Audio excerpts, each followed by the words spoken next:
बिस्मिल्लाहिर्रहमानिर्रहीम। अस्सलाम वालेकुम नाजरीन, मैं हूँ रफ़ीक अवान, हाज़िर खिदमत है एक नए प्रोग्राम पर। मैं हूँ उमर जावेद एडवोकेट साहब, काजी साहब जो ही नौकरी ख़त्म हुई और फुर, और मियाँ साहब भी फुर। काजी साहब गए तो पीछे मियाँ साहब भी साथ ही, वो भी फुर। तो जानना था भाई, उनके लिए जो है वो माहौल नहीं रहा साजगार। अच्छा, नया माहौल आ गया है। जिन लोगों ने तजर्बा किया था, मेरे ख्याल में उनका तजर्बा नाकाम हो गया है। मियाँ साहब को लाना और फिर उनकी दोनों सीटें हार जाना, मिन्नतें करके एक सीट, वो भी 70,000 से हारी हुई सीट उनको तोहफे में दे देना, उस पर फिर उन्होंने ये उम्मीद लगाई कि मैं एक ऐसी औरत से जिसको कंपेन नहीं करने देगी, जो अस्पताल उसके अंदर जेल के अंदर पड़ी है। जी जी, जेल में है और कैंसर से लड़ाई कर रही हैं, वो सर्वाइवर कैंसर सर्वाइवर है। तो उनसे हार जाना और अपने आबाई हल्का से, जहाँ कभी उनको हारने का तसव्वुर भी नहीं किया जा सकता था, तो उसके बाद फिर उनके साथ हाथ हो गया। क्योंकि वो जो उम्मीदें लेके आए थे या जो उनको समझ रहे थे कि ये जी महात्मा हैं, ये पाकिस्तानी सियासत के देवता हैं, अवाम इनके साथ हैं, लेकिन अवाम ने 8 फरवरी को साबित कर दिया और ये उनको बता दिया, उनके चश्म कुशा ये माहौल था उनके लिए कि लोग तो उनको वो नहीं समझ रहे जो लोग उन्हें ये समझ कर लाए थे।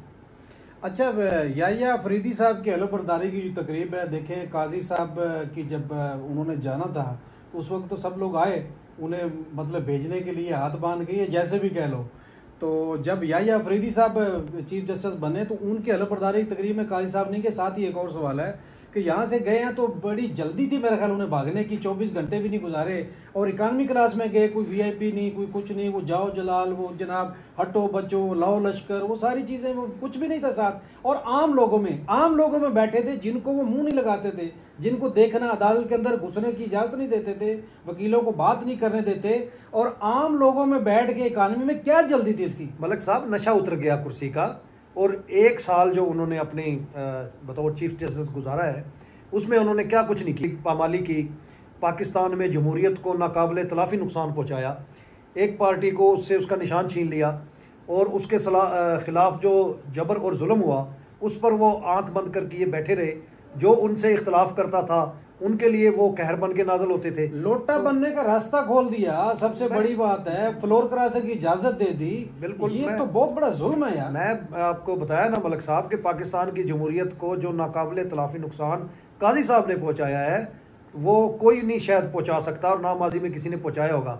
एक बात मैं मलिक साहब आपको बताऊंगा, मैं बड़ा हैरान हुआ उनका 1 साल का ये कारकर्दगी देख के कि वो बड़े अच्छे रिप्यूट थी उनकी जज की बतौर जज। इससे पहले जब वो चीफ जस्टिस अच्छी रेपुटेशन नहीं बने थे, पता नहीं वो क्या चीफ जस्टिस बनने के लिए क्या शराइत मान कर आए और क्या उनको किया गया, सारा कुछ ये फीड किया गया, या वो हो गए या इंतकाम आग में इतने अंधे हो गए कि वो उनके खिलाफ जो रेफरेंस लाया गया था। अब वो देखें, जो रेफरेंस लाया था जिन लोगों ने, वो तो पसे पर्दा थे, ठीक है, उन्हीं के इशारों पे नाच कर ये सारा कुछ करके गए हैं वो।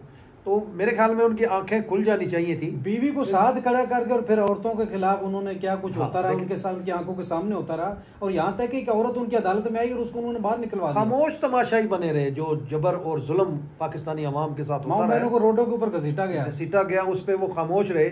और देखें, ये जो पाकिस्तान में जो कुछ हुआ इस 1 साल के दौरान काजी साहब के दौर में, शायद ही पाकिस्तान की ये 77 साल तारीख में ऐसा ना हुआ हो, इंसानी हकूक़ की इतनी पामाली ना हुई हो। इंसानी हकूक़ की पामाली से याद है, एक उन्होंने जनाब एक इंसानी हकूक़ का एक मकबरा भी बनाया है, आपको पता होगा, और उसमें ठेकेदार भी उनका अपना था, और असद तूर और मतीउल जान ने काफ़ी सारे सवाल भी उनसे किए जिनका उन्होंने कोई जवाब नहीं दिया। उनके पास जवाब था ही नहीं। उसके ऊपर इंसानी हकूक़ उसकी दीवारों के ऊपर लिखे हुए, तो इंसानी हकूक़ को आप उसका जवाब मैं देता हूँ जनाब। उसका जवाब ये है कि वो जो मकबरा बना के गए ना, वो सही बना के गए। अच्छा, अवाम याद रखेंगे, लोग याद रखेंगे, पाकिस्तान की अवाम याद रखेगी, पाकिस्तान की तारीख याद रखेगी कि 1 साल में जो काजी साहब करके गए हैं इंसानी हकूक़ की पामाली, जनाजा उठा के गए। हाँ जी, जो जनाजा वो उठा के गए थे वो जनाजा वहाँ दफन है, और उनकी फस्तायत का ये याद दिलाता रहेगा मकबरा सुप्रीम कोर्ट के बाद। इसके बाद देखें मियाँ साहब भी चले गए, और मियाँ लंदन में जाके उनका जो वेलकम हुआ पता है आपको, और क्या कुछ लोगों ने बोला,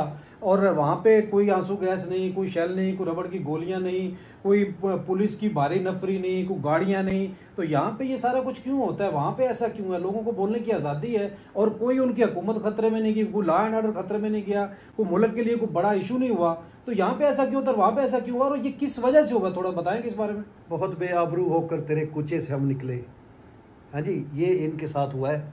और वो यहाँ उनकी बेटी माशाल्लाह पंजाब में वज़ीर आला है, और वो हर उस आवाज़ को दबा देना चाहती हैं जो जमहूरियत के हक़ में आए, जो उनके ख़िलाफ़ आए, यानी इंसानी हकूक़ के आवाज़ जब उठती है तो ये जो कुछ पंजाब हुकूमत ने किया है लोगों के साथ,